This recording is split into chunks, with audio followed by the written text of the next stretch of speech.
jury trials and then complain about the hand the system plays us. We complain about that at the next level. The judge did intend to dismiss the case, saying Palin's lawyers didn't prove malice. Turkel did not commit to an appeal, saying they would weigh all options. Gernal Scott, Fox News. Searchers off the coast of the Outer Banks of North Carolina have found the wreckage of a small plane that crashed Sunday with 8 people aboard. They report finding no survivors. I'm Jack Callahan.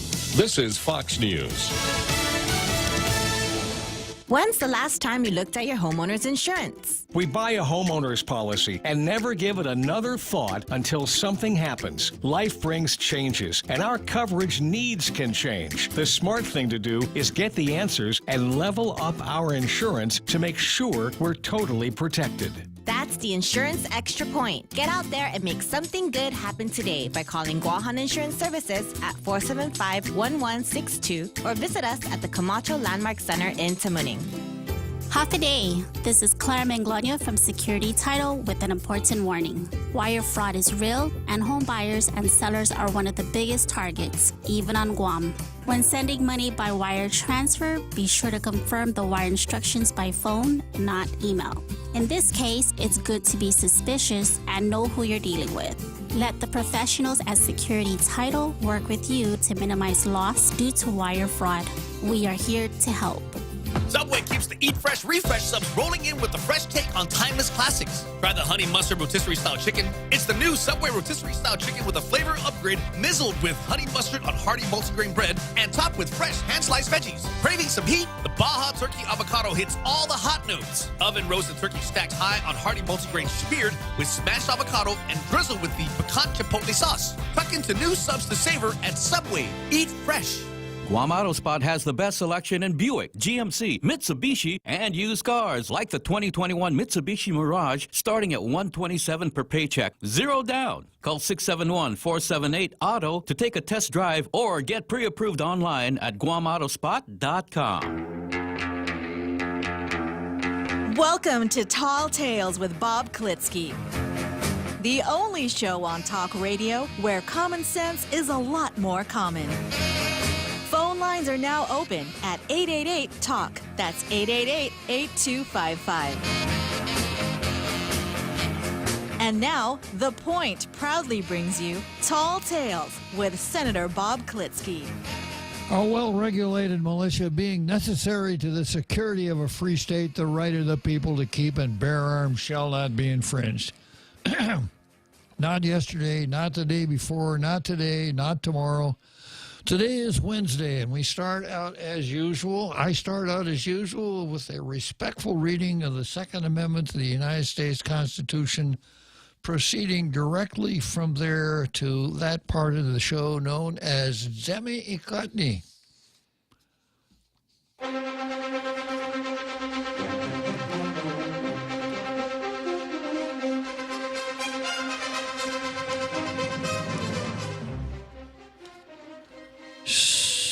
So here we are. The Post is still on strike. The Daily News talks about road construction being done at night. And here's what they say. The majority of Guam's road work should take place at night. Most of us had places to go daily. We drop our kids at school, head to work, run errands, and do it all before the day ends. But more often than not these days, road work has lanes closed and diverted. Traffic is backed up for at least a mile down the road, which leads to delays and grumpy motorists. These traffic delays lead to frustration and stress. Nighttime road work would alleviate most of that. The U.S. Department of Transportation notes that road work is increasingly scheduled for off-peak hours, especially at night. Night projects are desirable when the worksite can be set up and cleared away between the evening rush hour and morning traffic, according to a Transportation Research Board report. Night road projects would also benefit construction workers. Since motorists are usually at home at night, construction workers would have fewer cars with which to contend. Projects could be easily isolated and work done without disturbance. Nighttime road projects have to be well-lit work areas, which are easy for night drivers to see. according to Laborers' Health and Safety Fund of North America. In some jurisdictions, such as Honolulu, construction companies are required to hire off-duty police officers to manage traffic around the road work. The major problem on Guam is that signs that warn drivers about road work aren't set up far enough away to give drivers enough time to take alternate routes, especially off Marine Corps Drive. I just don't know what to say about that. Yeah. That confounds me. It's almost like it instantaneously appears in front of you. Yeah, and it's just common sense that that whoever is some sentient human being, whenever we have to block off a lane, should warn the motorists in time to take an alternate route. You know, I don't know if this is true or not, but usually when I see road construction near the bases that are contract for the bases, you see ample enough warnings. I don't know why that can't be adopted by Guam. Yeah.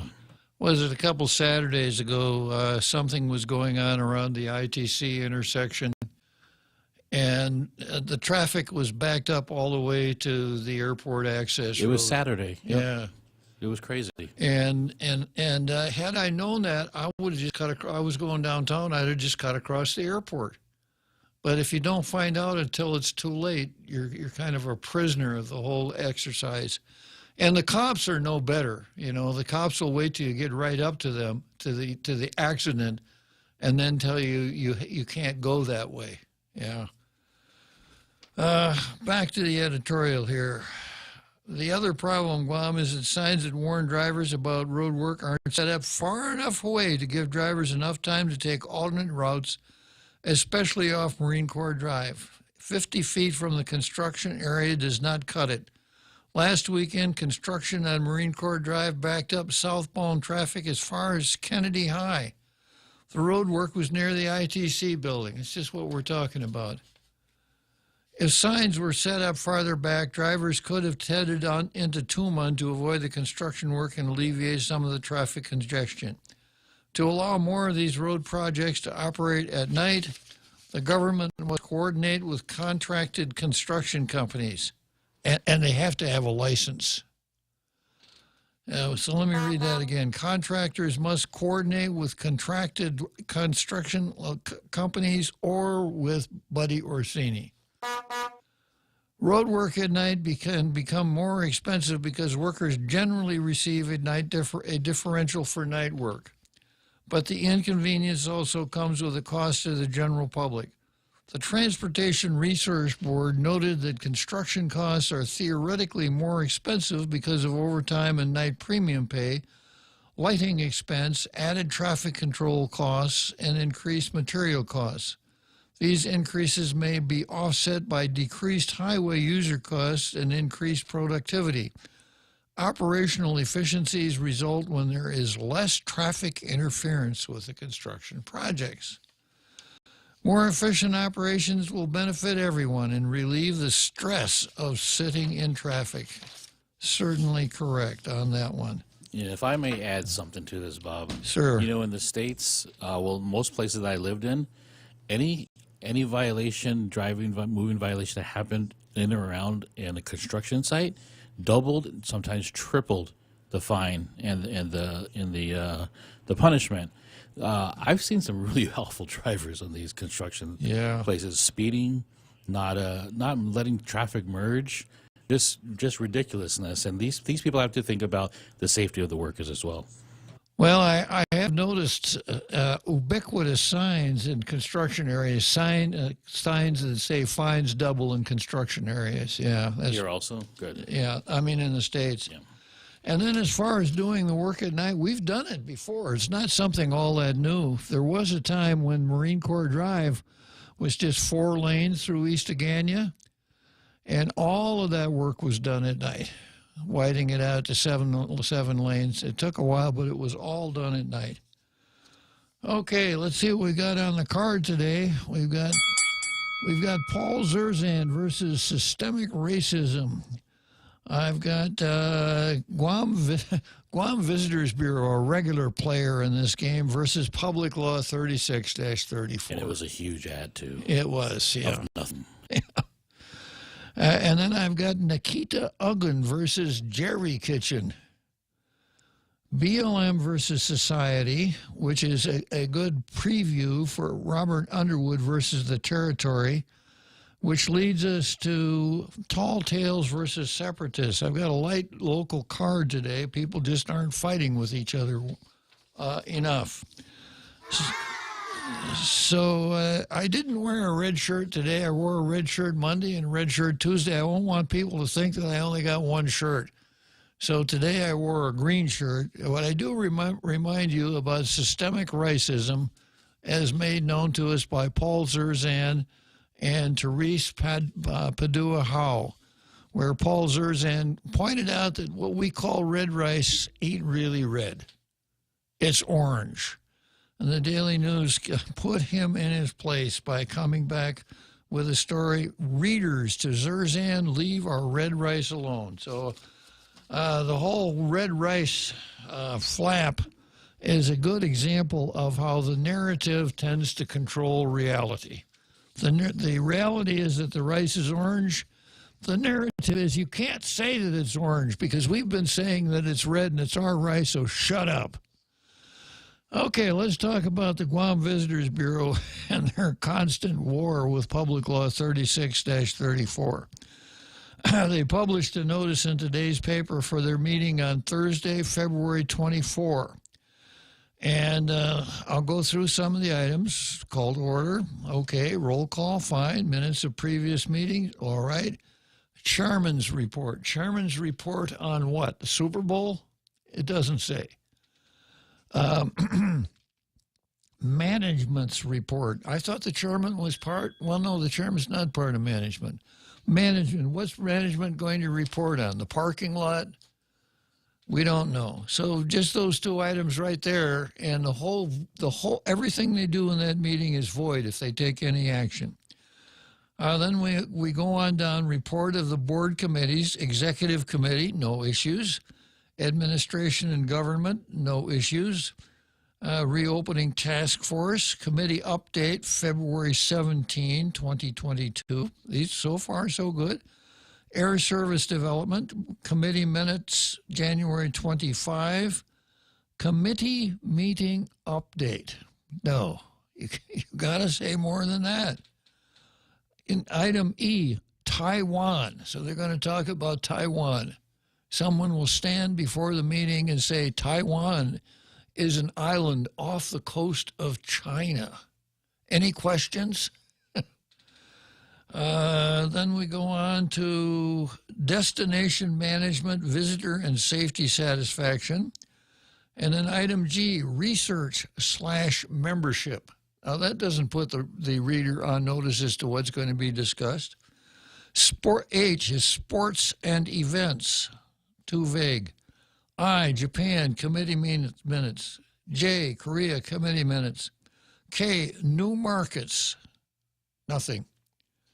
L, North America, Pacific, and Philippines, committee minutes. And then we get to the old standbys. Item number 7, old business. Item number 8, new business.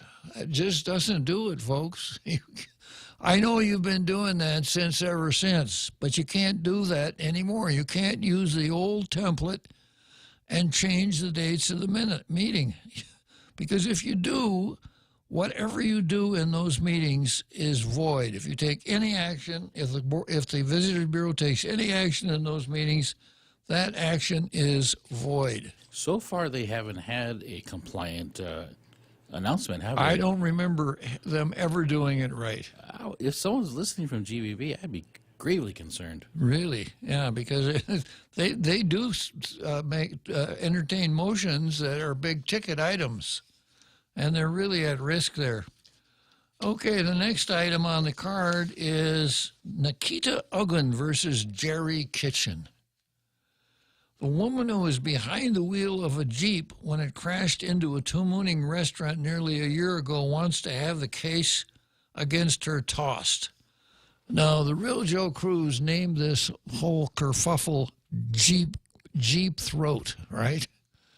And another name that it goes by is Jerrygate. Defendant Nikita Teresa Ugun appeared before Superior Court Judge Alberto Tolentino on Tuesday. Defense attorney Gloria Rudolph told the court she intends to file a motion to dismiss the case this week. Details of, and maybe the basis for the dismissal is that when she got inside the restaurant, she couldn't get anything to eat. Details of Uggan's request to dismiss her case have not yet been made public. Uggan was charged with driving while impaired as a misdemeanor. On February 25, boys, time flies when you're having fun, doesn't it? Whole year already. Guam police responded to an auto off-roadway crash after a red Jeep crashed into Jerry Kitchen, one of the businesses in the Camacho Landmark 2 building at the ITC intersection in Tamuning. Prior to the charges, GPD had only cited Uggan and did not administer a sobriety test, court documents state. And this whole thing no one has ever come forward with the whole story here. The details of the crash are fantastic. Nikita was driving north on Marine Corps Drive. She wanted to turn left and head towards the hospital. She was a little bit slow in her maneuver, went through the intersection, passed the intersection, took a hard left, went over the median between lanes, crossed the other lanes, jumped the curb, drove across the parking lot, smashed through the show window of Jerry Kitchen all the way to the back wall of Jerry Kitchen. We know that. We also know that after this, she tried to back out and drive away. But the wheel of her car was no longer round, so she couldn't get away with it. We found out there were other people in the car, including an off-duty police officer. When the police officer came, a police officer named Champion, and he certainly was, came to the scene, he did not administer a field sobriety test. Move along, nothing to see here. I think he got her on illegal parking. Maybe something a little more serious than that. But obviously he didn't handle, he was, well, it was obvious to me, obvious to anybody who read the stories, he was giving the people in that car a break. And we were told, well, there was an internal affairs investigation, et cetera. And it was also mentioned, I believe, on this show that the police officer who was a passenger also committed at least a disciplinary offense for the police officer because she witnessed a crime and didn't do anything about it. So we spent a lot of time talking about Jerrygate, as you were, Jerry Jeep throat and Jerrygate. And one of the things that happened, now I think everyone who knew anything about what happened said they're covering up. They're covering up for the driver, they're covering up for the cop in the car. Maybe the cop was the one who was driving. Maybe they swapped places after the accident. Maybe Nikita Uggan is taking the fall for the cop named Terlahi. So, there was a lot of gossips that there must have been a cover-up until Chief Steve Ignacio came out and really put the lid on any jabbering about a cover-up, because this is what he said. I have no information, even from the get-go, that there was a cover-up in this crash. Now, I've heard people utter things in public, make public statements that are stupid, but I think this is Academy Award-winning quality. If there was a cover-up, and the fact that you have no information about it just shows that it was a pretty effective cover-up, doesn't it? I have no information that there was a cover-up. All the way from the top. All the way from the top. And then he says from the get-go. So he knew the instant that car smashed through the show window of Jerry Kitchen that there was no cover-up.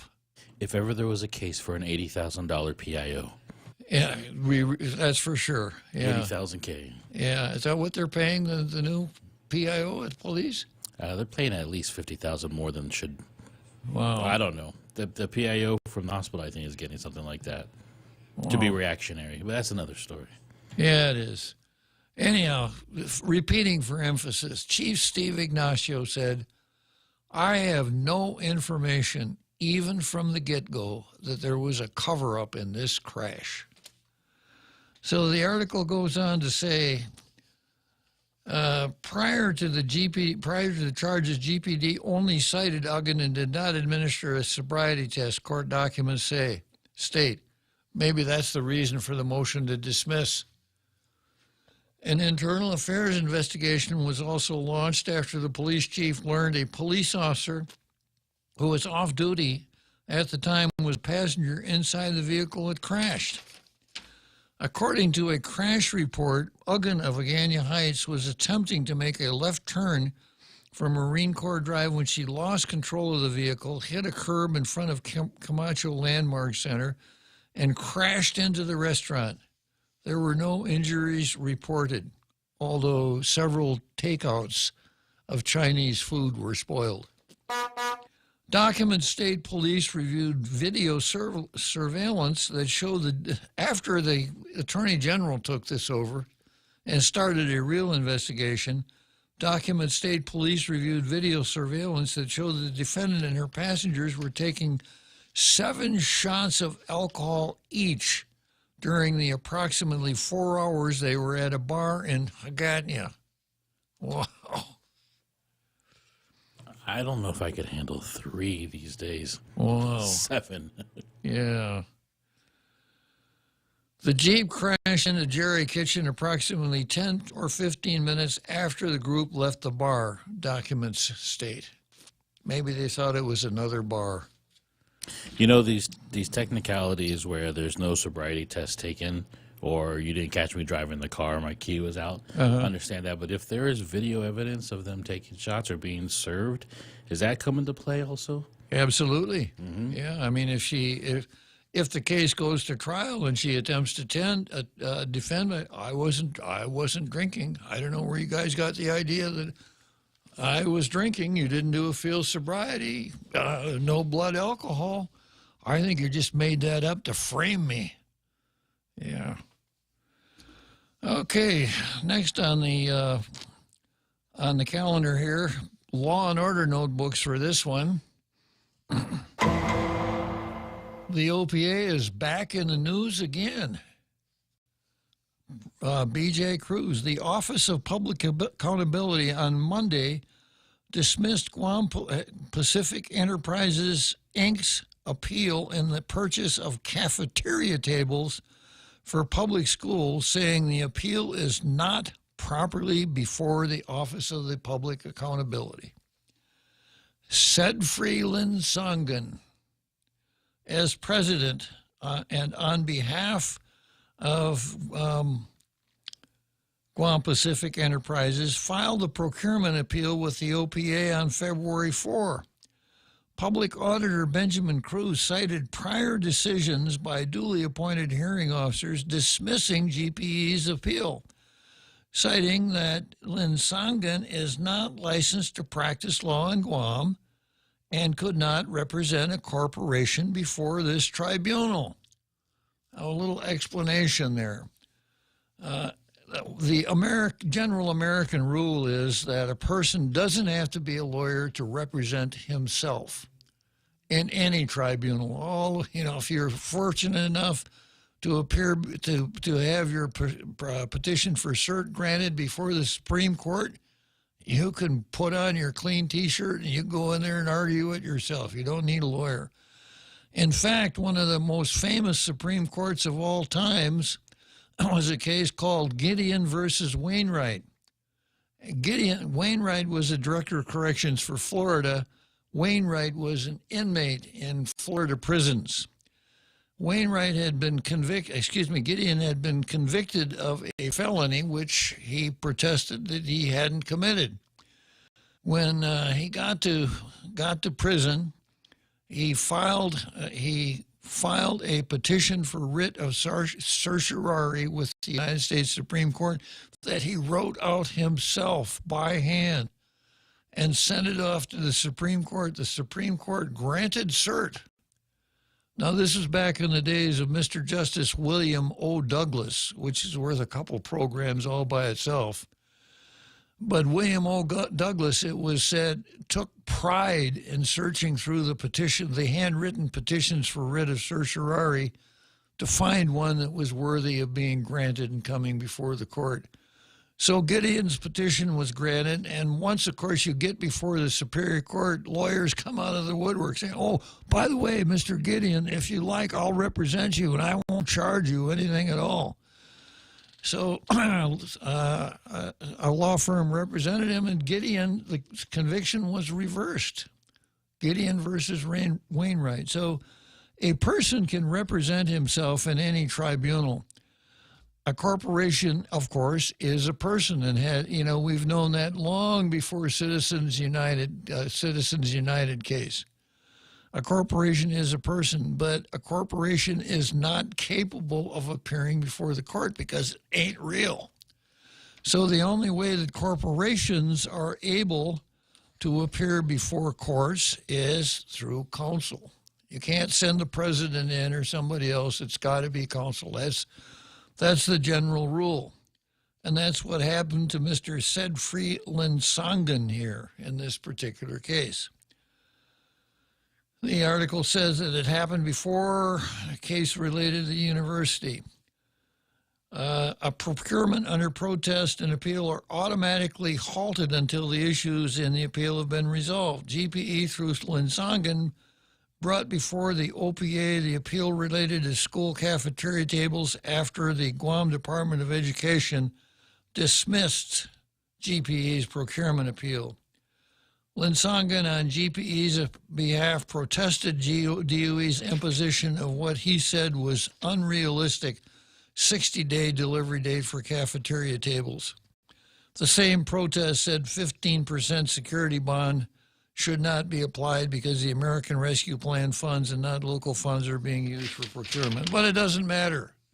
He could go in there and argue like Clarence Darrow, and it wouldn't make any difference because he ain't a lawyer. A little protectionist legislation there for lawyers, I suppose. So that's Sedfrey Linsangen. Next on the card, I have Black Lives. Well, let's take a short break here.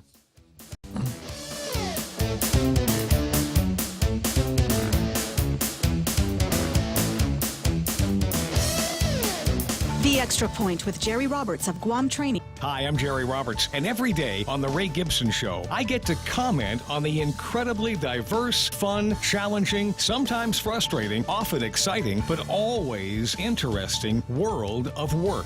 I hope you'll be there with us. You can find daily transcripts of The Extra Point at guamtraining.com. Tune in every weekday morning at 7:20 for The Extra Point with Jerry Roberts, brought to you by Guahan Insurance Services and First Hawaiian Bank on 93.3 The Point. Attention Guam Power Authority commercial accounts. GPA proudly announces that our Energy Sense rebate program has just gotten bigger and better to include customers on rate schedule G and J. With GPA's Energy Sense program, commercial accounts can receive up to $350 per ton in rebates with the purchase of a qualified unit through any of our approved vendors. The GPA Energy Sense rebate program helps lower energy costs, improves energy efficiency, and saves you money. Visit us at guampawerauthority.com/energysense. Effective dates for units may vary. Do you have a car? Do you want to get rid of it?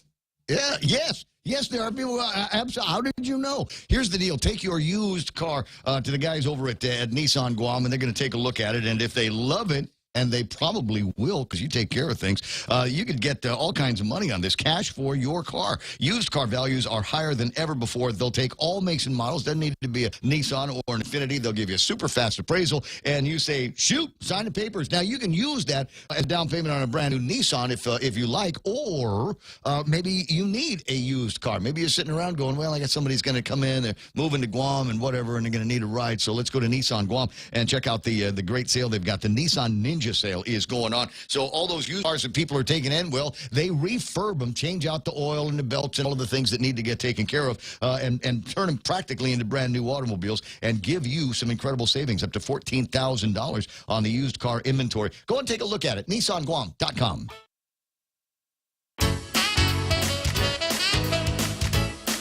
We now return to Tall Tales with Bob Klitzkie, soaring over the confusion with his superpowers of truth. Call 888-TALK. That's 888-8255. So we're going to turn to the national scene, and then I'll relate it back to the local situation here. There's been a lot of talk about critical race theory, Black Lives Matter, Antifa, white supremacy, systemic racism, etc. So I think it's important that we spend some time on this so we know what it is that we have to look out for. And I just mentioned the things that we got to look out for. Here's an article that ran on a website called Epoch Times a few days ago. And it's titled, Schools Embrace Black Lives Matter Week of Action. Teach students to disrupt Western nuclear family dynamics. That's Black Lives Matter.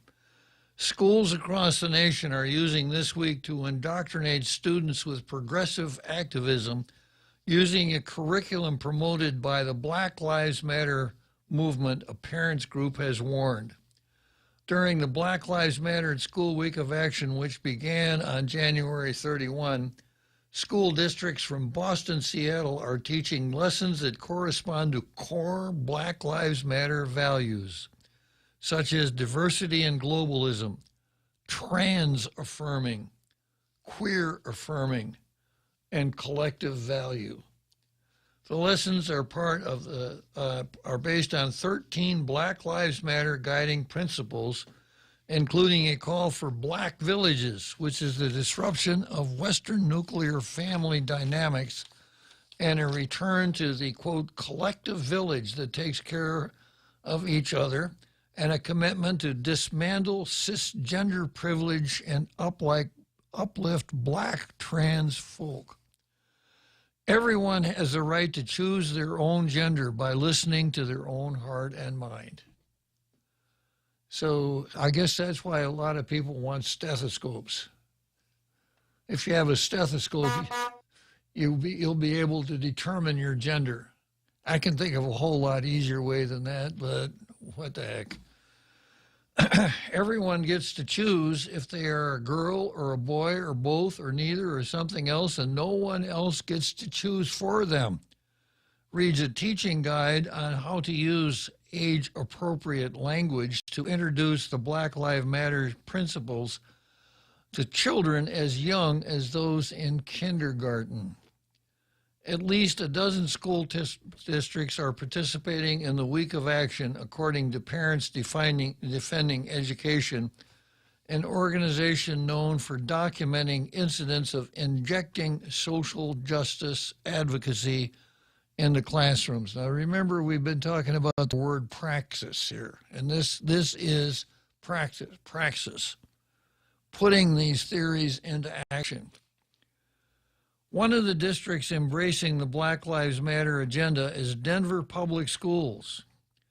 Parents Defending Education noted that Denver's Centennial Elementary School, which shared their excitement about this year's Week of Action, not long ago stirred up controversy because of a Families of Color Playground Night event that many saw as racial segregation. How could that possibly be? Meanwhile, they should have got called in Whoopi Goldberg to tell them if it really was segregation or not. Meanwhile, in Boston, the Boston Teachers Union sent out a newsletter celebrating the Week of Action. The newsletter includes a link to the aforementioned teaching guide, quote, to help educators facilitate critical conversations connecting the media they've engaged with to the movement. The Black Lives Matter at School material often carries the official branding of the Black Lives Matter organization, which has been riddled with controversy over alleged misappropriation of funds and the purchase of million-dollar homes by its founder.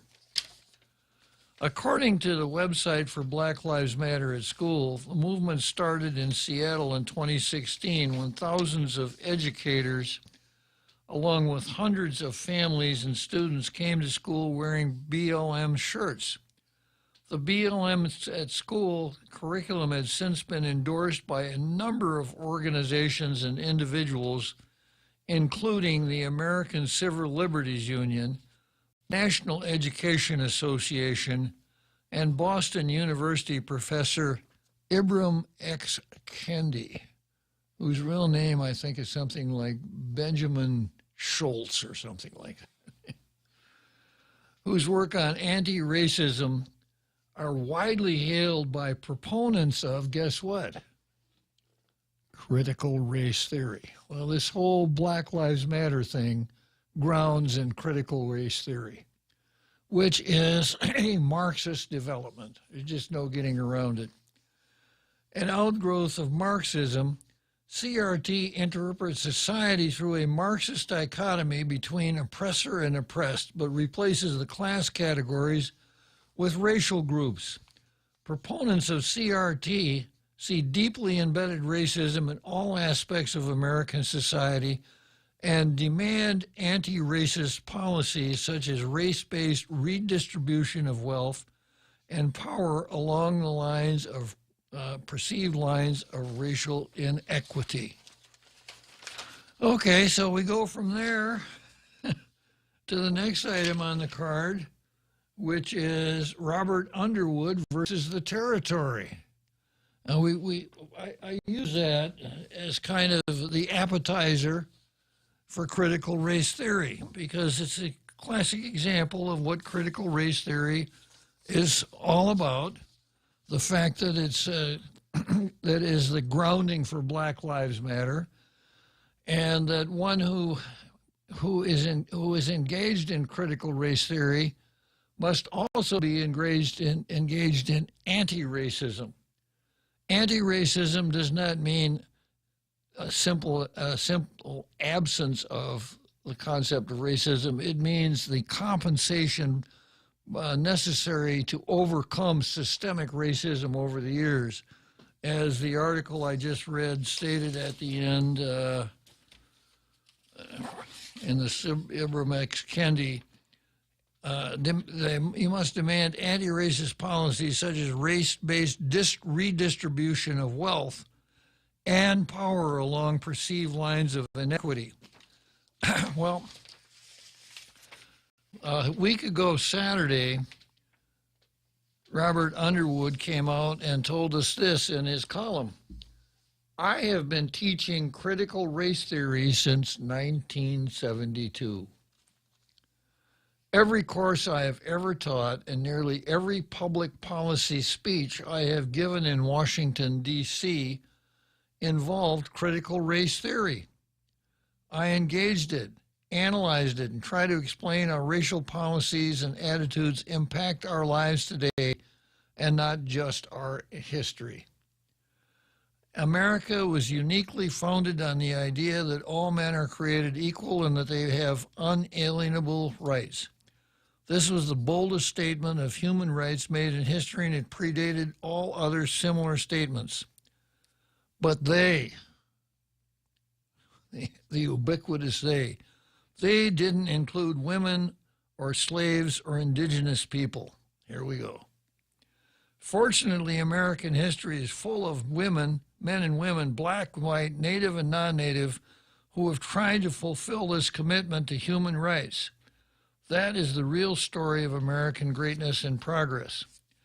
But from the beginning, America compromised its own democratic principles, and it has been a struggle to fulfill that potential. It didn't come easy, and it's not over yet. The Founding Fathers were not exponents of virulent white supremacy. They didn't have to be. They just assumed it. What was that about assuming? Yeah, the first three letters, yeah. They were not like the Nazis, the Klan, or Oath Keepers. They just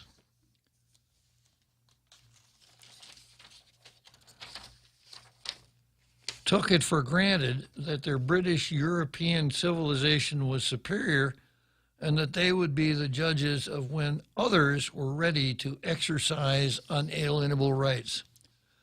The unalienable rights were not extended to women, African slaves, Native Americans, or even immigrants without struggle, protests, and the most destructive war in American history. When it came to overseas expansion and the colonization of areas like Guahan, white supremacy came in with electricity and road construction and other elements of progress. It manifested itself in the Insular case. He can't let that go. And the Ann Paris-Hattori myth, the Ann Paris-Hattori lie. The U.S. Supreme Court stated that people from places like Guahan were alien races. Here he goes. He can't get away from this. Were alien races who needed to prove themselves in order to be afforded unalienable rights. This is still good law. It never was good law. This could only come from someone who hasn't spent any time reading the Insular cases, especially Downs versus Bidwell. It's another one of those where somebody said, and it got repeated over and over again until pretty soon everybody knows. Even Tina Rose Mooney Barnes knows that the Insular cases are racist and an insult to Chamorros, right? Absolutely. Yeah. The form of white supremacy in Guahan is not found just in the ban on racial intermarriage by crazy governors or social segregation, which led to the founding of the Young Men's League of Guam. Now, that clause doesn't make a whole lot of sense. I remember when there was a Young Men's League of Guam building up in Mighty, just up the hill from downtown. Still there, yeah. And I assume, and there used to be stories in the paper about the Young Men's League of Guam, and I assumed that in order to be a member of the Young Men's League of Guam, you had to be three things: young, a man, and Guamanian, meaning Chamorro. Is that right, Jose? I think it's, well, the last two. Yeah. Maybe not so much the first one. Maybe don't have to be young anymore, right? So if you had to be Chamorro, if you couldn't be a member unless you were Chamorro, let's examine that in light of Robert's sentence. Social segregation, which led to the founding of the Young Men's League of Guam. So the Young Men's League of Guam was apparently a segregationist organization. According to that sentence, yes. Yeah. So we're going to complain about it makes about as much sense as some of the other stuff he says. It is to be found in the assumption that Chamorros could not govern themselves. They needed to be educated and pass a political test in order to be afforded those elusive and unalienable rights. I want to take a short break here, and I'll come back to Robert's column after the short.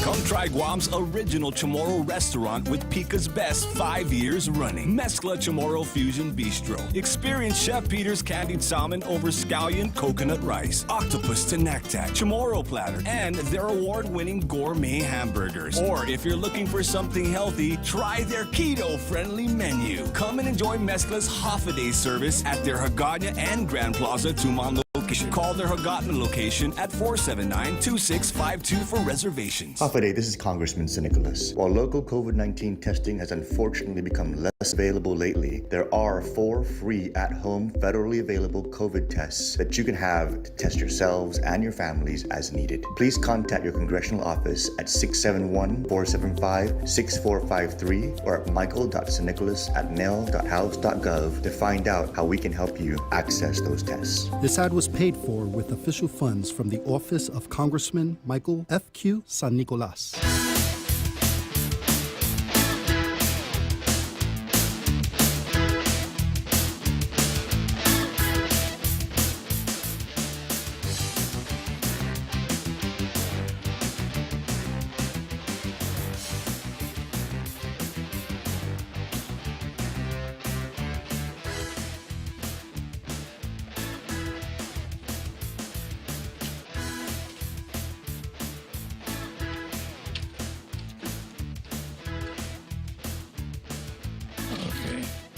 All right, so short break, and we're back here to Robert Underwood's column in the Daily News.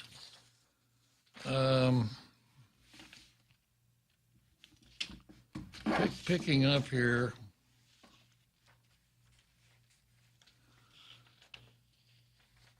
Going once again to the Ann Paris Hattori misquote of Downs versus Bidwell, more than just a misquote. I don't think this was a mistake. This was deliberate. And Robert has seized upon it and passed it along, and it has now become one of those everybody knows. The Insular cases are racist. You wrote him a letter clarifying the Insular cases as well. I did, yeah. A rather detailed letter, footnotes and the whole thing, laying it all out, what Downs versus Bidwell actually said and why Ann Paris Hattori was so wrong. And as president of the university who had championed academic freedom, it was the kind of thing that he might have paid attention to. Wrong on every count. You would think someone from a university is interested in citations. One would think so. One would think so. And I think perhaps that's something that I can't get out of my head when he comes up with this stuff about alien races and everything, that it would be one thing for me to write to him and for him to disagree and write back and say, Bob, you're wrong. That isn't correct. And here are the reasons. But to just ignore it. And I called it to his attention and said, well, I got to go back and reread that again. You must have wrote a long letter. Yeah, it was. He's on page, 55? Yeah, he hasn't finished it yet. So,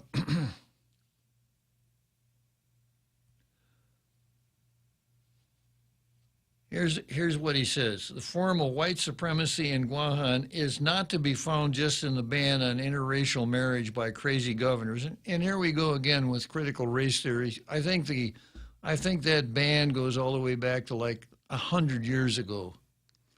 And of course we got some presentism there. 100 years ago, you had bans on interracial marriage in several of the states, including Virginia, which is where the case Loving versus Virginia came from. So we know nowadays that it's wrong. Today's manners, moral, and ethics would hold it to be wrong. And of course, what we do is we look at things that happened a long, long time ago and hold them up to today's manners, morals, and ethics. And if they don't measure up, you have to condemn it. That's the way it works. The form of white supremacy in Guam is not to be found in just the ban on interracial marriage by crazy governors or social segregation which led to the founding of the Young Men's League of Guam. It is to be found in the assumption that Chamorros could not govern themselves.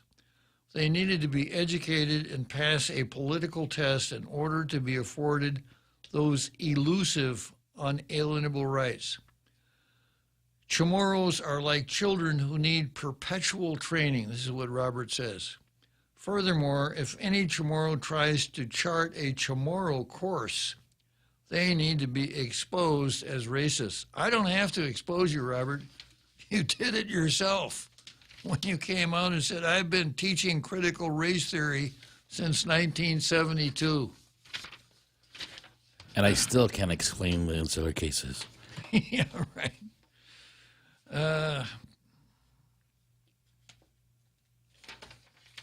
Let's see, where was I here?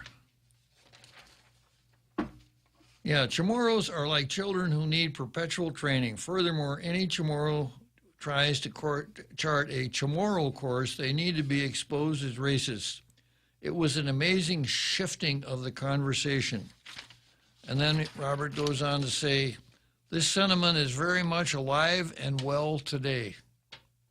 Yeah. It is in social media, in talk radio, like Tall Tales. Yeah, well, Robert, if you're an advantage, if you're an example of what you're talking about, I rest my case. And even in the sentiments of many Chamorros, far too many believe they are incapable and too ignorant to manage their own affairs. They believe in this developmental racism in which Chamorros are permanently never ready. colonialism is inherently based on a belief that you can legitimately dominate others and that the colonizer decides when the domination ends. Let me just end right here myself for a moment. Now, Robert, you were in Congress for 10 years, and I'll do a little presentism myself here. If you feel that strongly about those things, couldn't you have introduced a bill in Congress called the Enabling Act for the state of Guam? Couldn't you have introduced a bill asking for Guam to be an independent country? That's how independence happens. The Tidings-McDuffie Act, an act of Congress, is what made the Philippines independent in 1946. I didn't see you do either one of those things. And when you were in Congress, I didn't hear much about critical race theory either, Robert. That just came out a week ago Saturday. So if you're all that fired up and all that convinced that as a Chamorro you are capable of self-government, didn't you have the opportunity to advocate these things? And didn't you, rather than that, more or less concentrate on the pork barrel aspects of being in D.C.? Yeah. It's like you keep repeating, there's going to be no end to this, because then what would the columns be about? Exactly. Yeah, there'll be no end to it, because right now the separatists are right where they want to be. They've got a commission on separatism with $1 million budget, paying a nice sinecure to Melvin Wonpat. Robert's got something to write about every week. Hope Cristobal is the chairman of the Chamorro Language Commission and a legend in her own time, and so on. So if there is a direction here, if there is a Chamorro direction, what is it? You know, this is not a direction. Well, we deserve to have the opportunity to decide what we want. Okay. But in the same paragraph, don't say that we don't know what we want. Yeah, don't come around here and say that we don't know what we want. Yeah, so this conversation would be a little different, you know, if there were an attempt to establish something that looked like a body politic of Chamorros who had spokespeople, who advocated, etc., instead of, as Daryl Taggarty put it so clearly, just constantly bitch. You know, Robert, bitch, bitch, bitch, bitch, but I haven't heard him once say, this is how we fix it. We fix it by becoming independent, because that's the only fix that would be good enough for him. But he's not going to say that. That's exactly what the supremacists say. If only we can get rid of the problem we see in front of us, and that's the other people. That's the colonialists. And the supremacists, it's the colored people. It's the non-whites, right? Yeah. It's almost like the same rhetoric, but just different shades. Just reversing the colors. It's kind of like red rice and orange rice. Yeah.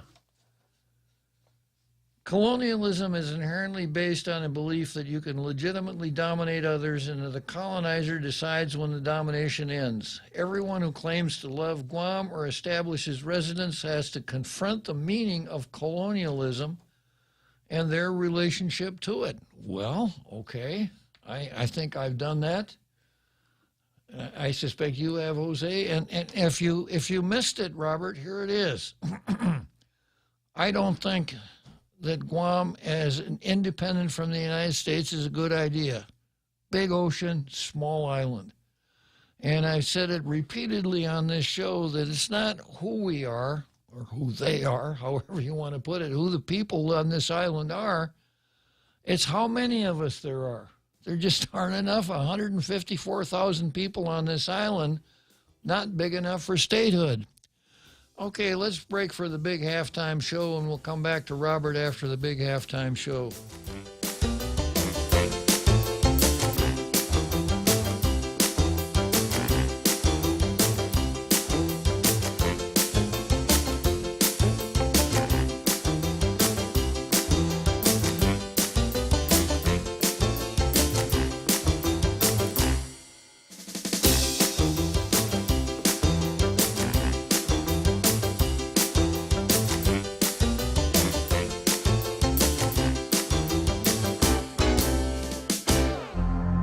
Point is KUSG, Hagåtña, Guam, 93.3 FM and 104.3 HD3. San Francisco voters throw out school board members. I'm Jack Callahan, Fox News. Voting to recall the president and 2 members of the San Francisco School Board who had pushed a plan to rename 44 schools that honored figures they considered linked to social injustice rather than answering parents' concerns about their children's education during the early days of the pandemic. While turnout was light, the vote to recall was overwhelming.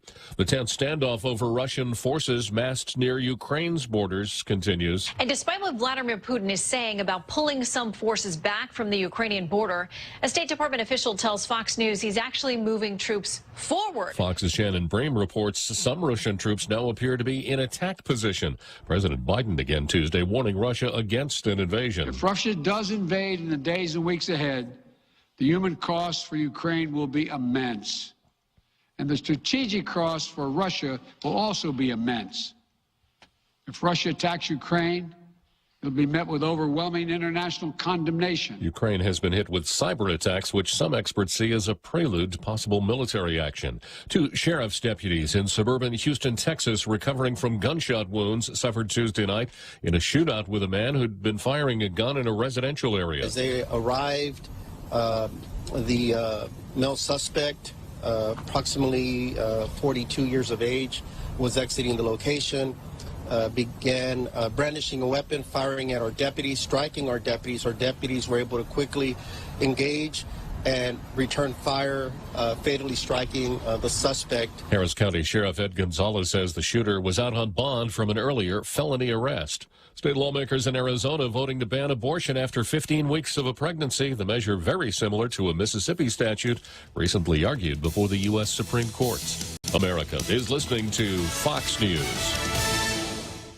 What's a better way to celebrate Valentine's Day than celebrating it at Mezcla with their 3-course meal? Starting off your meal with a salad appetizer, followed by a main entree of your choice, and of course, to top it all off, to make Valentine's as sweet as the day itself, a melting lava cake with vanilla ice cream and caramel sauce. So what are you waiting for? Call them at 671-649-2652 or visit mezclaguam.com for reservations. See you there. Half a day, this is Congressman Nicholas. While local COVID-19 testing has unfortunately become less available lately, there are 4 free at-home federally available COVID tests that you can have to test yourselves and your families as needed. Please contact your congressional office at 671-475-6453 or at michael.snicholas@mail.house.gov to find out how we can help you access those tests. This ad was paid for with official funds from the office of Congressman Michael F.Q. San Nicolas.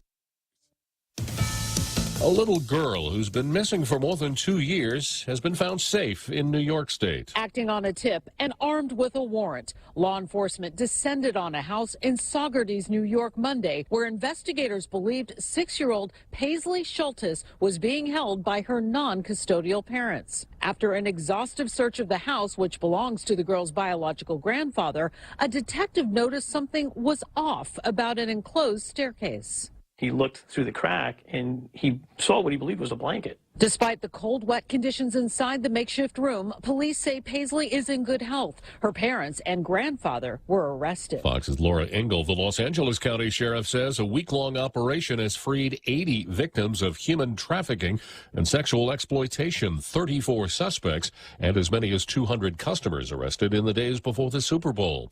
In the federal trial of 3 former Minneapolis police officers charged in George Floyd's death, one of them says his only role at the scene was traffic control, and he was unaware that Floyd was in distress as he was being restrained by fellow former officer Derek Chauvin. The 3 are charged with violating Floyd's civil rights by not rendering aid to him. Despite threats of arrest and financial ruin, Canadian truck drivers continue their protest in Ottawa, where the police chief has now resigned. The capital city now without a top cop as the protests rage on. This comes as the Emergencies Act is now in effect. That act authorizes banks to freeze and suspend any account that's suspected suspected of supporting those blockades, prohibits unlawful public assembly, and gives federal police more powers to ticket, tow, and arrest. The government says this will be a targeted effort focused on finding the violent groups mixed into those blockades that officials say are working to overthrow the Canadian government. That Freedom Convoy fighting back against Canadian COVID restrictions and mandates. Fox's Alexis McAdams. And I'm Jack Callahan. This is Fox News. Always here to help you. This island is our home. Through the years, we've been a friend to the neighbors we have known. Now we're banking on the future. More services to choose. Bank Pacific, where others put branches, we place roots. When's the last time you looked at your homeowner's insurance? An easily overlooked part of covering our home is what's inside of it. Over time, we buy things we don't want to lose, but don't update our contents coverage. The smart thing to do is get the answers and level up our insurance to make sure we're totally protected. That's the Insurance Extra Point. Get out there and make something good happen today by calling Guahan Insurance Services at 475-1162 or visit us at the Camacho Landmark Center in Tamuning. Hafa, this is Congressman St. Nicholas. While local COVID-19 testing has unfortunately become less available lately, there are 4 free at-home federally available COVID tests that you can have to test yourselves and your families as needed. Please contact your congressional office at 671-475-6453 or at michael.stnicholas@mail.house.gov to find out how we can help you access those tests. This ad was paid for with official funds from the office of Congressman Michael F.Q. San Nicolas. Guam Auto Spot has the best selection in Buick, GMC, Mitsubishi, and used cars like the 2021 Mitsubishi Mirage starting at $127 per paycheck. 0 down. Call 671-478-AUTO to take a test drive or get pre-approved online at guamautospot.com.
So here we are after that big halftime show that I enjoy so much because it just keeps getting better and better every day. And the more often we do it, the better we get at it, Jose. Absolutely. I know this program is the top-ranked conservative radio program in the afternoon, probably in the whole Pacific Basin. But I wouldn't fault anyone if he tuned in just for the halftime show because it is so exciting. So before we broke, I read this paragraph out of Robert's column, which I'll repeat. I'm going to repeat it. Yeah. Colonialism is inherently based on a belief that you can legitimately dominate others, that the colonizer decides when the domination ends. Everyone who claims to love Guam or establishes residence has to confront the meaning of colonialism and their relationship to it. I talked a little bit about that before the break, but going back, obviously my relationship to it is this. I'm a colonizer. I'm an oppressor. Because, at least in Robert's eyes, because he told us he has been with critical race theory since 1972. So it can't be any other way. White, dominate, oppressor, people of color are oppressed. So if you're white, you are a colonizer, whether you want to be or not. And then, of course, this is buttressed by Hope Cristobal and her screen test, when she told us that the only reason that Paul Zerzan is here on island is because he came for the colonizer framework, and that because he's a colonizer, he's a murderer, that she has more rights on the island here than he does, because he doesn't have any rights at all. We've seen that in the video. So for me to confront the meaning of colonialism and my relationship to it, according to Robert, it's easy. I'm a colonizer. I'm tauto sen lago nai, tauto lago, tauto gut lago, and therefore I am a colonizer. Because everything is divided into race if you embrace CRT, critical race theory. There's no escaping it, and everything that happens is dominated by race.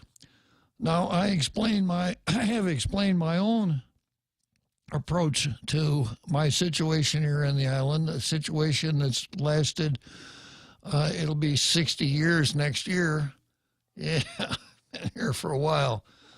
And that is this. I don't want to live anywhere else. I really like living here. I love living here. To me, it's the greatest place on earth.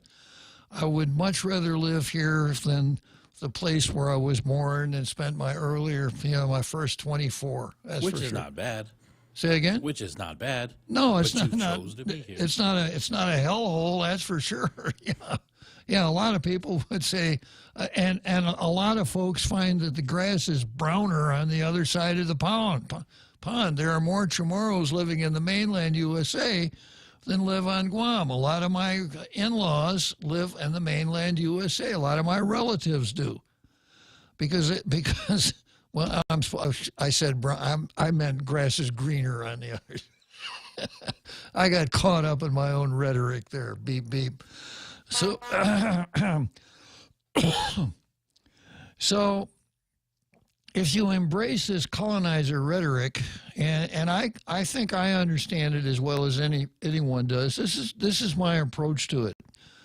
Guam's a small island in a big ocean. Very few people here, 154,000 people.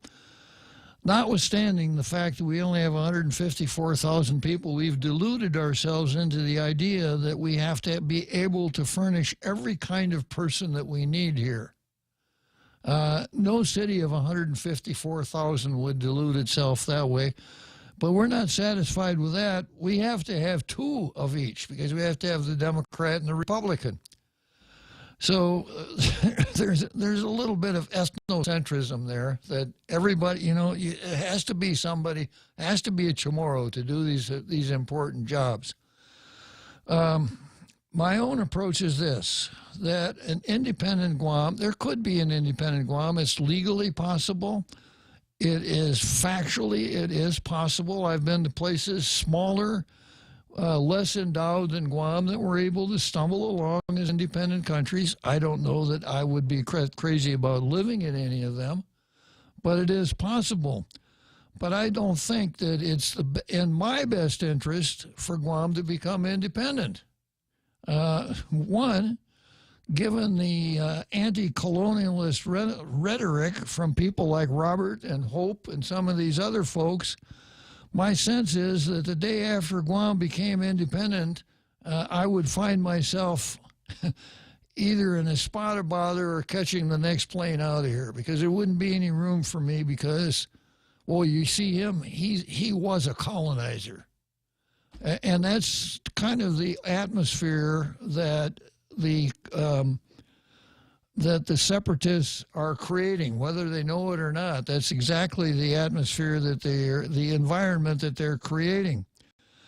I think that economically, Guam is much better off as a part of the American political family. I think governmentally we are. If you only got 154,000 people, it's pretty hard to have all of the trappings of self-government. As an example, I like to travel. I haven't been doing as much of it as I'd like, but when you travel, sometimes you need to go to a United States consulate. How large would the consulate network of Guam be with 154,000 people? Probably have a consulate in somewhere in the mainland. maybe in Japan. That's probably about it because those things cost money. Whereas if you are an American citizen, like we all are now, when you travel, you are entitled to the diplomatic protection of the United States wherever you go. Because Guam is part of the American family, we have access to an independent judiciary. And I've been pretty critical of our judiciary, but critical as I am, I would hold it out as the best judicial system anywhere in the world. You're much more likely to get justice in our American judicial system than in any of the other alternatives that would come around. I shudder to think about the judicial system in a community this small. Guilty, and you got to prove your innocence. Exactly. That's what it sounds like. Yeah, especially if you're a colonizer. So of the two alternatives, I'm for staying in the American family, and I think we could invest some of our time and efforts in improving our status in the American family. And I've mentioned on this show some of the things that we could do to improve our status inside the American family. I just see that as much more beneficial for all of the people, regardless of how involved or how committed you are to democracy. We have democracy here, and if we took both of the options that are open to us, we would have almost complete home rule. So that's where I see myself fitting into the colonialist relationship. And once again, going back in American history and looking at the structure of our government, in the beginning, the idea was that America would not be a colonialist country. And when we finally jumped off that bridge, maybe in 1861, according to some historians, for sure in 1898, it was a source of great debate within the United States, of great division, whether or not the United States should become an imperial power. Well, the imperialists won. But when the founders put the Constitution together back in the 1700s, they didn't make any room for colonialism. Because if they had, for instance, if we had a unitary form of government instead of a federal government, where everybody who lived in the country could vote for president, we'd have all been voting long ago. It's just because of the structure of our government that people who live on Guam aren't able to vote for representation in Congress, voting representation, or for president. It's just that way. And the only way it can be changed is to amend the Constitution. And to amend the Constitution to accommodate 154,000 people on a far-flung island, that's a pretty good size order. I don't think it's going to happen. But switching back to this idea of separatism, and Robert, if Robert were really fired up here about his idea of separatism, I made the point that he could have introduced legislation in Congress that would have caused that if enacted, would have caused Guam to be separate from the United States. Now, that drew a comment from only one. He maybe isn't serious about this because Peter J. Santos only wrote it once. He didn't repeat it. So maybe he's not that serious about it. But he said, to be fair. Now, who said anything about being fair? To be fair, the delegate cannot and should not introduce an act without the mandate of the people. Well, it's not that he cannot. He certainly could. There's nothing stopping him at all. And as far as the mandate of the people, here's how you do that, Peter. If, as Robert says, he has been, let's see, what did he say here? I've been teaching critical race theory since 1972. If he's that caught up in critical race theory, 1972, I think the first time he was elected was 1988. So the way he gets his mandate is this. He says, Bottajunai, Botaju pa Guahunai kandidatu pa Guinimagi na elections and Botaju sa Gagidug United States Congress na be u Faison todo Guidere, todo siya put for both make Guam independent. That's what he could have done. He could have campaigned on that issue. That's how you develop your mandates. Since 1972, people should have known this about him. He would have campaigned on that character trait. Exactly. Yeah, that's how you get your mandate. You know, once you're in, otherwise you're a candidate for the Madeline Berdallo Award. And to refresh your recollection on that, repeat, Madeline was able to get the war claims bill through Congress in basically the form that it's in right now. But the Senate was the hang-up. No one was ever able to get the Senate to pay much attention to it. So John McCain, my John McCain, probably because I worked so closely with him in 2008. Obviously. Yeah. Approached Madeline and said, I will take that bill, your bill for reparations, and get it through the Senate. But here's the condition. The payments will only go to those people who are alive on the day that the legislation passes. I'm not going to introduce legislation that would provide any payment for heirs of people who suffered during the Japanese occupation. What did Madeline say? What she should have said is, that's a deal. On the principle that 100% of, as you were 50% of something is a lot more than 100% of nothing, which is exactly what we got. Madeline said, well, I have to go home and check with my people. And in the process, McCain, you can imagine what McCain said. And we didn't get it. So Madeline recouped Madeline, though, fixed it, though. Now we got it. It's just we had to pay for it with our own money, our own Section 8 money. So when you're in Congress, when you are a congressman, Peter J. Santos, you want to run for Congress, the reason you're in Congress is to make decisions and represent your people. And your mandate comes from the context in which you campaign. Now, if Robert campaigned on the basis of, I'm going to see if I can get war reparations and I'm going to get more pork for Guam, and I'm going to call, instead of calling the time zone that we're in from Mariana Standard Time, we're going to call it Chamorro Standard Time. If that's all he campaigned on, then he didn't have a mandate because he didn't want a mandate. And he didn't want to campaign on that because I suspect in the political calculation that anyone would do, it's not going to get you elected the assistant dog catcher of Malolo. So that's the correct bell. Yeah. So that's how elected people in elected offices get mandates. I know a little bit about it myself because I've run for public office, and unfortunately, I was successful the times that I ran for public office. But to say, well, you know, what we really want is just the choice. You're never going to get anywhere with that because people are going to say, okay, if I'm able to give you what you want, I'll give you what you want. What do you want? Well, we don't know because we haven't decided yet.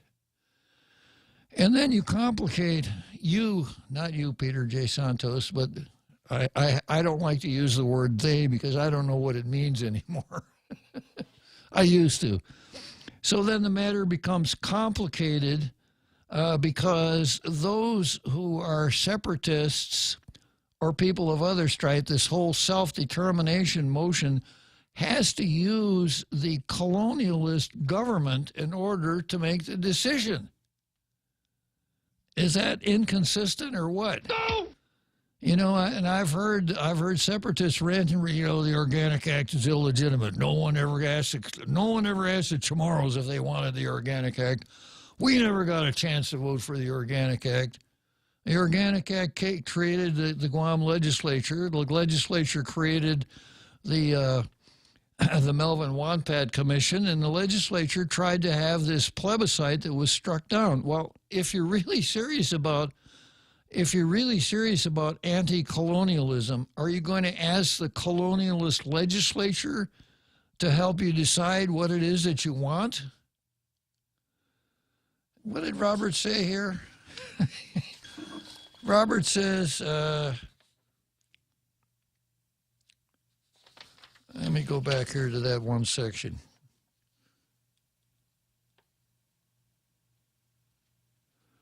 Yeah. Found in the assumption that Chamorros could not govern themselves. They needed to be guided, educated, and pass a political test in order to be afforded those elusive rights. Well, you have the right now to peacefully assemble, petition the government for redress of grievance, et cetera, et cetera. I don't see this mass movement of Chamorros doing anything except trying to live off the colonizer government of Guam. And if somehow the government of Guam shut down today, the whole separatist movement would be gone tomorrow because it's parasitic off the government of Guam. Let's see here. Yeah.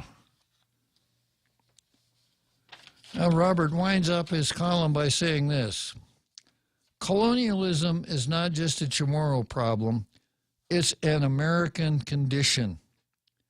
Understanding how this condition works in terms of race is essential to understanding where we are today and the colonial dilemma.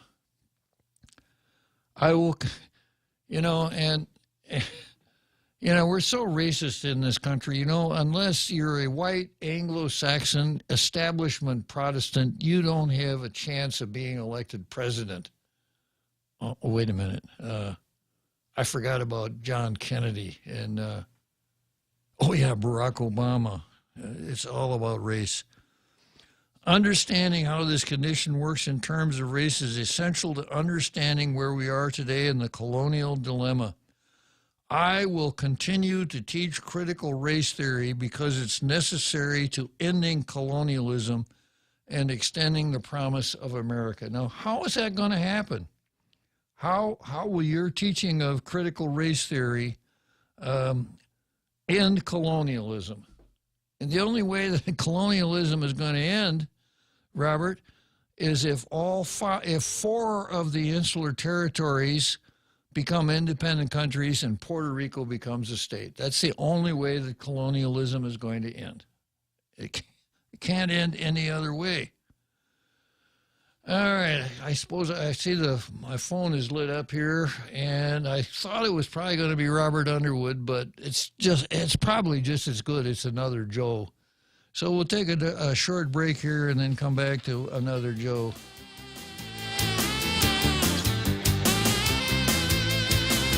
The Extra Point with Jerry Roberts of Guam Training. Hi, I'm Jerry Roberts, and every day on The Ray Gibson Show, I get to comment on the incredibly diverse, fun, challenging, sometimes frustrating, often exciting, but always interesting world of work. I hope you'll be there with us. You can find daily transcripts of The Extra Point at guamtraining.com. Tune in every weekday morning at 7:20 for The Extra Point with Jerry Roberts. Brought to you by Guahan Insurance Services and First Hawaiian Bank on 93.3 The Point. $15 might not get you that far, but Chili's is bucking the trend with $15 meal deals. At Chili's, $15 gives you not one, not two, but three-course meal deals complete with a drink, a starter, and an entree.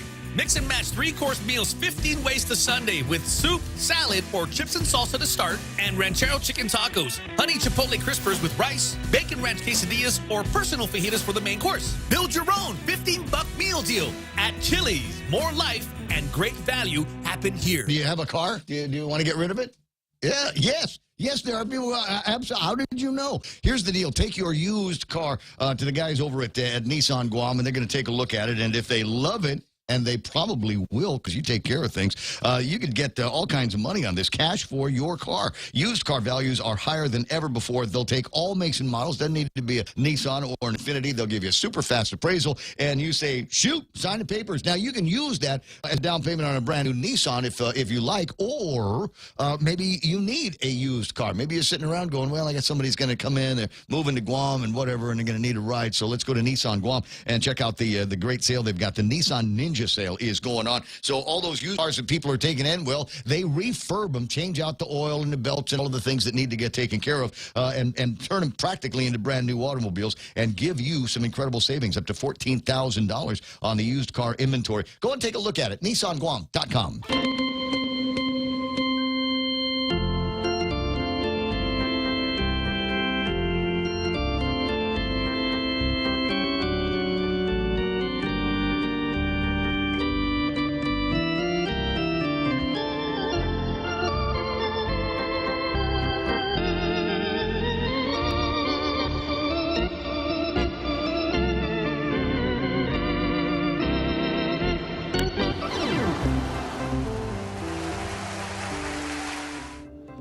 Okay, so here we are, seventh inning stretch, Wrigley Field in Chicago. It's a beautiful ballpark. Probably not a very nice day for baseball in Chicago right now. You'd probably have to get out on first base with a snow shovel in order to find the base path. So I've got another Joe on the line, and I've got our Keith on the line. Another Joe wants to asks what's the end game for the separatists, and I have an answer to that question. And then our Keith, Underwood, same rhetoric, different letter. So go for it, another Joe. So yeah, I'm kind of curious what Robert Underwood and the separatist movement want to accomplish. I'm guessing that they've attempted or thought they could attempt to take some first steps, weren't getting any traction, so their go-to is just complete. But I could be wrong. If it gets them elected, maybe that's part of the agenda. Get in the public, stay in the public eye, so to speak. Every election year. But it didn't work for him very well the last time, did it? Yeah, I guess but for the most part, Democrats seem to have it part of their agenda or their talking points. So it's getting kind of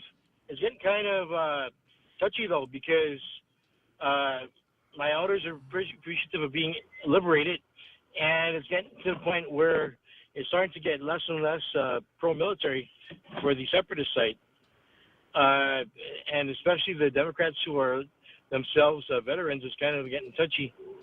So I think they're going to need to make some distinctions really quick, as to what they think is realistic an expectation.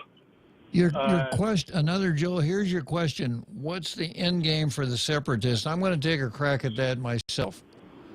Okay. I don't think that the separatists really want anything other than to be able to bitch and to advance this idea of Chamorro self-determination, because it's a safe harbor. No matter where a person is on the spectrum, you say, "Oh, you haven't decided yet. You want to decide." You're not for I'm not saying I'm for independent. I just think Chamorro should have the right to decide.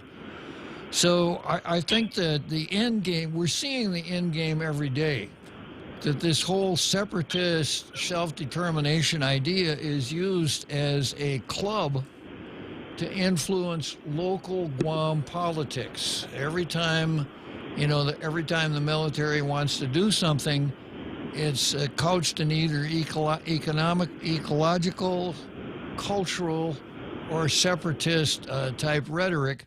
So I don't think anybody really wants to change things, perhaps even realizing that it's hard to do that. But they can use this separatist rhetoric as a political club to try to influence the local political process. Maybe we're seeing the end game right now. They need to say that because they're creating a lot of frustration and confusion. I myself tend to like environmental issues, but I attempt to be reasonable about it if it's possible. And they're making it like so partisan. They're making it so, no, there's no compromising. It's not possible because we're colonized. And so I don't know. I don't know. You know, if it's not partisan, if they're going to be any compromises. Yeah, come on. Thanks. I'll just keep listening. Okay. Okay, another Joe. Well, that's my sense that we have never heard any separatists come out and say, if Guam were an independent country, this is how we would go about dealing with it. It's just that once that independence is the only goal, and that's it. Okay, let's tune in to R. Keith, who usually has some pretty cogent thoughts on subjects such as this. Hello, R. Keith. Hello, Bob and Jose. How are y'all doing? It's been a while. Okay. I just have a question. There was a wonderful Saturday Night Live skit years ago that involved cowbell. I don't know if you are familiar with that one. No. It was an interesting or a little expression came of it, more cowbell, which essentially in pop culture means more of the same. And, same old, more cowbell. And that's what I get out of this guy. I mean, what is this, the 30th letter, 40th? He writes, it's the same old schlock in every letter. What's the point here? I know his agenda. I mean, you espoused it quite good, and with your call with another Joe, the idea of a club to bludgeon people with, so he's going to keep repeating it as long as he's still breathing. But I guess the question is, why is the newspaper continuing to publish this stuff when they essentially could just, get out their Xerox machine and print one from, his second one rather than his 40th one? He's a columnist. He's not just writing letters to the editor. He is a weekly columnist. So that honestly, I don't really. That kind of directs you to the editorial policy of the Daily News, which we have seen drift to the hard left and stay hard left even after Gannett sold it out. Well, okay. Given that, I don't look at that website or read that paper for that very reason. I was unaware of that fact. Well, thank you. You've cleared that up for me. Well, I try to help wherever I can, R. Keith. It's just, I just hate to see a beautiful island with the beautiful people, a very generous, friendly people, I think, be split or having to endure the hateful rhetoric of Underhood and his fellow clan with the Tan group. It's a shame. It's a shame. I really hope people recognize it for what it is. I think racism and bigotry. I think you have to use the D word here too, R. Keith. Demagoguery. Underwood, yeah. Neil Weir, Hope Cristobal, demagoguery, an appeal to emotion, not to reason. Yeah, you're right.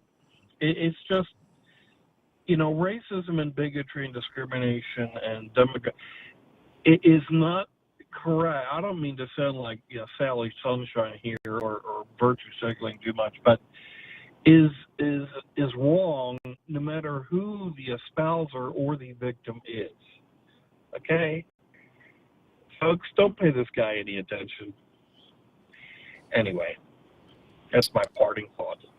Good talking to you, R. Keith. Thanks for calling and helping out with the show. Take care. All right, R. Keith. So I want to go from Robert Underwood back to, I haven't done much with this lately, but Guam, a territory like no other. The 20-page insert that ran in the December 9th Pacific Daily News put out by the Melvin Wonpat Commission telling us about self-determination and why we should support it, why it's so important, et cetera. I got somebody coming in here. Let me hang on for just a second, handle this phone call before I get too deeply involved here.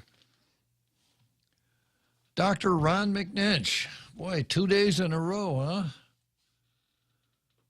You're looking for a frequent traveler identification, Dr. Ron McNinch, yesterday and today. Hey, half a day, Cinder, half a day, Guam. Yeah, you know, I think I just love your topics. That's probably what it is. I thought you were going to say the perception, the eruditeness, the intelligence of the talk show host was the attraction, but maybe next time, huh? Yes. Hey, I was just going to mention, I know we've talked about this on previous occasions, and I think it's well worth noting. After World War II, the United Nations was formed, and various places were placed on the United Nations list of colonized areas. The thing is, and I think that was around 1947, if I recall. That's when the UN formed their little list of colonized areas. The problem is, in 1950, Guam got an Organic Act, and the Virgin Islands got an Organic Act in 1954. I think both of those U.S. territories should have been removed from that list because they then had the political development tools to do whatever they wanted to do. Guam has always had the ability to talk to the federal government or administering power, whatever people want to call it. We've had the ability to seek redress for various problems here. We've had if we looked at what happened to the Organic Act between 1950 and just 20 years ago, we had an evolutionary process. We had a delegate to Congress that was added. We had an elected governor act that was added. We elected attorney general. We had a judiciary made independent. We've went through very deliberate political development stages. There's nothing preventing anyone here from seeking more political development. It's not as if the federal government says, oh, nobody here on Guam can ever talk about anything that we don't want you to talk about. That never happened. You know, I'm looking at what's happening in Canada, where Trudeau is telling all these truckers, you know, he's going to take their money from their bank accounts and tow their trucks away and impound everything. That kind of stuff doesn't happen in a place like Guam. We have a fairly active communication with the federal government. And yet, some folks here believe that appealing to the United Nations is actually going to make any sort of difference, and it's not. It's the U.S. Congress that we have to talk to, not the United Nations. But that's my 2 cents for it. Well, you heard me just a few minutes ago say that Robert, if he were so fired up about this, could have introduced a bill in Congress that would have, if it became law, made Guam an independent country. And then Pete Santos says, well, you shouldn't do that unless you have a mandate. And my point is, the way you get a mandate if you're running for elected office is you campaign on what you're going to do when you get into office. But no one has taken any positive steps whatsoever in any direction at all. But there's another point, though, Senator, I think it's very, very important. The positive steps we could rationally take to actually make progress and move forward, they're all set out. It's a very simple process. Take a look at what the CNMI did before it was the CNMI. You ask the president for a president's representative. They come down, they negotiate on what is needed and what the people want. The mandate then is put on a ballot and people agree to it, and then things move on from there. Nobody's ever taken any of these deliberate steps at all. All they've done is whine.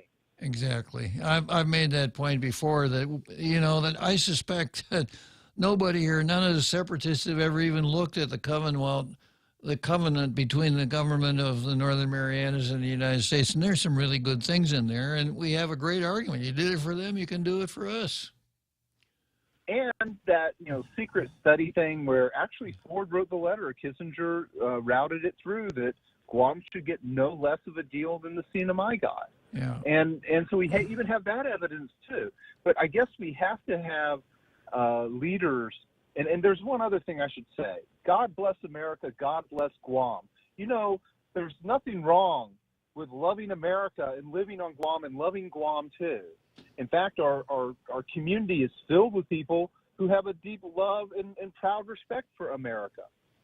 And I'm kind of tired of people trash talking the country a little bit, because it's just another form of whining, and especially when it's not the sentiment of the community at all.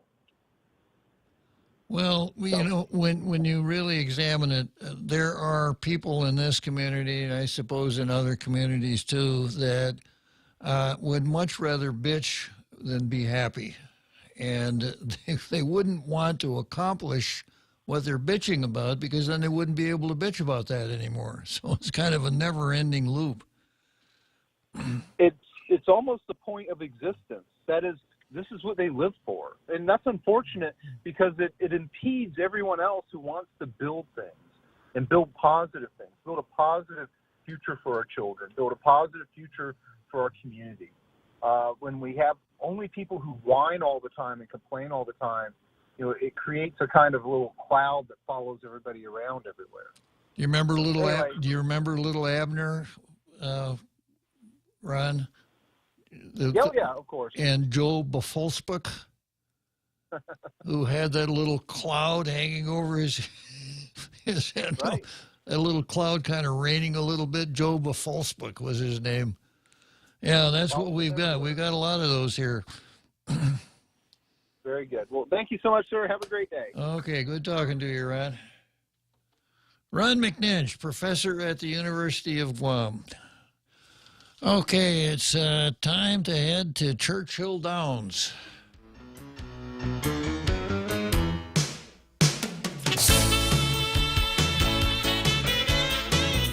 Half a day. This is Claire Manglona from Security Title with an important warning. Wire fraud is real, and home buyers and sellers are one of the biggest targets, even on Guam. When sending money by wire transfer, be sure to confirm the wire instructions by phone, not email. In this case, it's good to be suspicious and know who you're dealing with.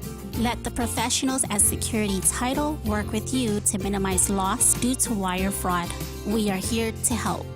Come try Guam's original Chamorro restaurant with Pica's Best 5 years running. Mezcla Chamorro Fusion Bistro. Experience Chef Peter's candied salmon over scallion coconut rice, octopus to naktak, Chamorro platter, and their award-winning gourmet hamburgers. Or if you're looking for something healthy, try their keto-friendly menu. Come and enjoy Mezcla's half-a-day service at their Hagåtña and Grand Plaza Tumon location. Call their Hagåtña location at 479-2652 for reservations.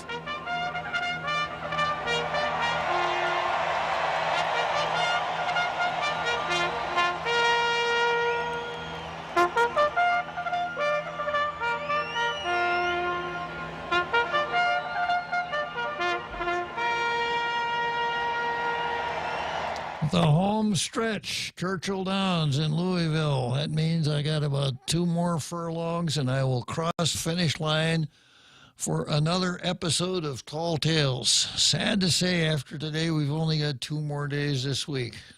Jose and I really dread to see Friday looming in our future, because it means we're going to go 2 days without Tall Tales, but we suffer through it every week. We'll make it this time.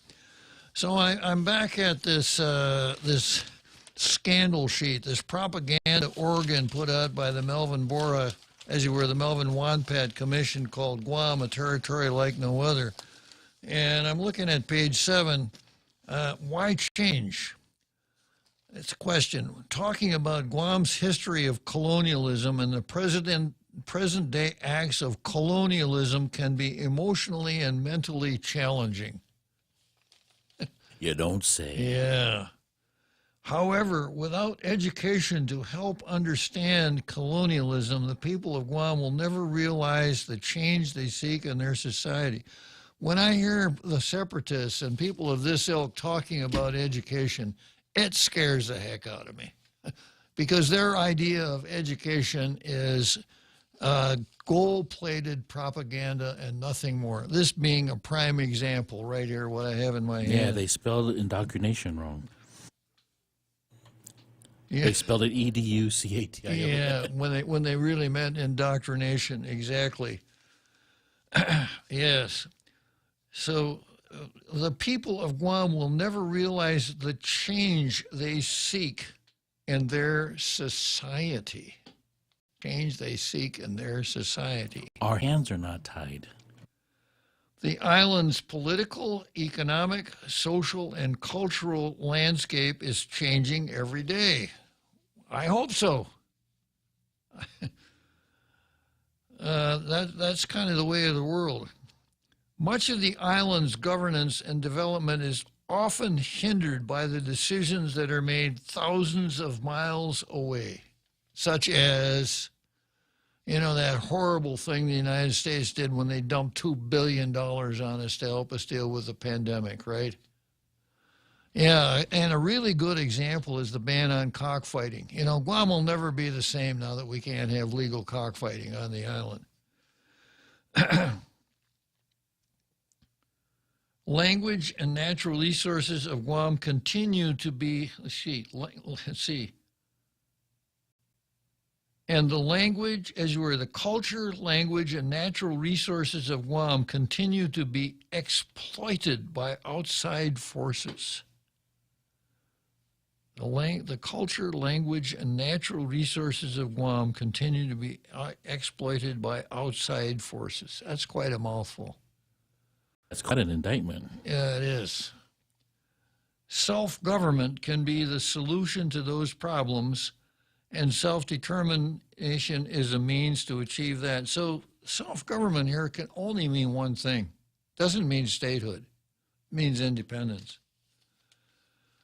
Okay, then there's an article, a paragraph here again on page 7. The attainment of self-governing status is achieved when a colony's status has been changed, and that change provides for the former colony to be either one, an independent nation state, integration with a sovereign nation, such as statehood, or the freely associated state, an independent state that retains its sovereignty while negotiating aspects of a relationship. That's just independence. So there are only two. Now, it's been pointed out before, if you look at number 2, an integration with a sovereign nation. So how about if we did this? How about if we said that the territory of Guam is integrated with the United States of America? It is. Maybe not to the extent that the separatists would like, but it's certainly integrated with the United States. Suppose we conducted a plebiscite, and the plebiscite said the island of Guam shall A, remain part of the American political family, B, independent. Suppose we put that out, and suppose that A gets 90% of the votes. Does that mean we're still colonized when it's what the people want? Isn't that what self-determination really means? No, because it isn't the answer that Robert and Michael and the other separatists are looking for. While these statuses are common wisdom, they have been the international basis for evaluating whether a territory has attained self-governance in accordance with the United Nations Charter. I'll go back to what Ron was just telling us. All of this, fixation on the United Nations makes for really nice vacations, staying in nice hotels, getting dressed up really nice, going to really interesting cocktail parties, playing the role as though you were the potentate from some far-flung exotic country. Oh, you're from Guam? Oh, I've never met anyone from Guam before. But it's actually pretty meaningless because the United Nations is about as impotent as any organization on the face of the earth, except when it's doing bad things. Impotent except when its peacekeeping forces are raping the natives. Then it's not so impotent. And as I pointed out so many times, if we put together a package of what we really want, some of the stuff from the Commonwealth Covenant, the lifetime tenure for our district court judge, some other well thought out changes in our situation vis-a-vis the national government, if we spend our time on that instead of this flapping of wings around the United Nations, we would be a whole lot better off. But it wouldn't be as much fun for the separatists. And as I told another Joe, I think what the separatists want to do is they want to use the fact that Guam does not have voting representation in Congress or a presidential vote just as a club to beat local politicians up and to shape local politics the way they want it.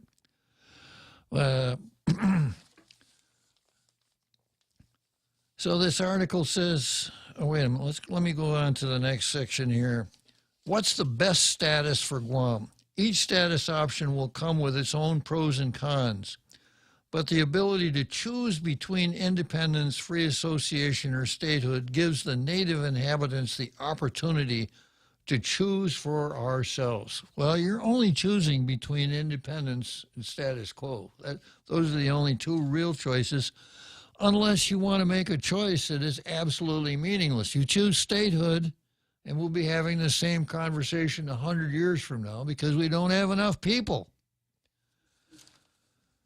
It is our responsibility to explore all the information available and to make up our own minds about which status is best for Guam. But don't listen to anybody who's a colonizer, because obviously he won't feel what it's like to be one of the oppressed. As with all changes, each of the three status options will inevitably bring some positive and negative changes to the island. But the ability to choose between independence, free association, and statehood gives the native inhabitants the opportunity to chart their own course for their future and future of their children. Now, this is the line at the end of a political speech where all your supporters stand up and clap and, hey, et cetera, et cetera. But it's actually meaningless. You know, you don't have to do anything, and you're going to chart the course of for the future and your children. The future happens whether you want it to or not. Next item here, what happens after the vote? A self-determination vote is just the beginning of the process of decolonization. Now, here's one of the lies that they slip in there unbeknownst to the person who's not a careful reader. Self-determination vote is just the beginning of the process of decolonization. After the people of Guam exercise their right to self-determination through a plebiscite, after the people of Guam. Now, that sentence can only mean, it can mean a couple of things. One, it can mean we want to gaslight you into thinking that you really have a role in this, even if you're a colonizer. Or two, when we talk about the people of Guam, we're only talking about Chamorros. That's the people of Guam. Everybody else is not the people of Guam. It's colonizers, fellow travelers, useful idiots, Tautolagu, Tautogatlagu, however you want to describe them. After the vote, Guam will continue to pursue, as you were. After the people of Guam exercise the right of self-determination through a plebiscite, decolonization will not happen overnight. After the vote, Guam will continue to pursue other critical milestones in the process. Guam will. Now, that's the physical place called the island of Guam, the political entity called the territory of Guam, or what?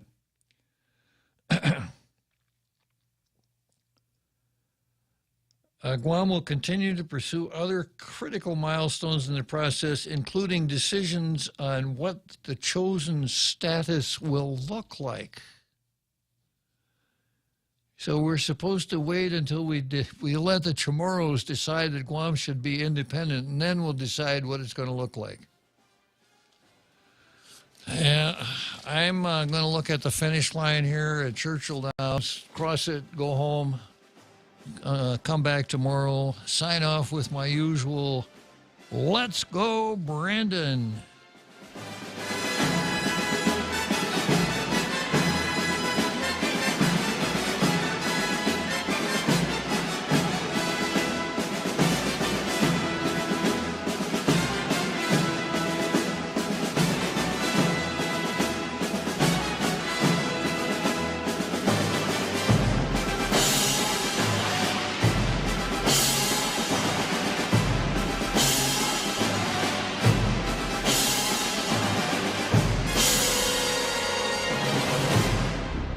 The Point is KUSG, Hagåtña, Guam, 93.3 FM and 104.3 HD3.